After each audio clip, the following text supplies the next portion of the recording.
Another example to perhaps look at is Saudi Arabia. Now there's a very particular kind of culture, there's some very particular kind of rules as to how men and women should interact in public, but mechanisms are being put in place to try to make things easier for women. So for example, certain companies are trying to have women and men working in different floors because that's what's required, but they're having them video conference with each other.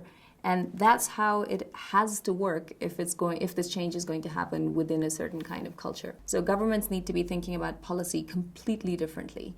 They need to be thinking, if we're going to tap into this highly educated workforce, what are the mechanisms we're going to have to create? A second piece is, how are businesses going to adapt? And I'm talking about both multinationals that are active in these countries and who are trying to, set their global diversity policies, and then they come into one of these countries and they hit up against a wall. So they're going to have to know exactly what they should be doing, what to tap into, what the trends are, and what would be acceptable locally.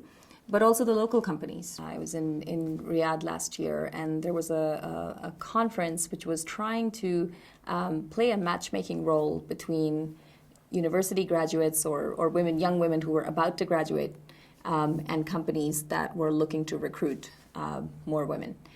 And most of these women had no idea that they're part of this very positive trend. They actually thought, oh, there are a lot of barriers, this is going to be very hard, we're not sure there's anybody else who wants to do this.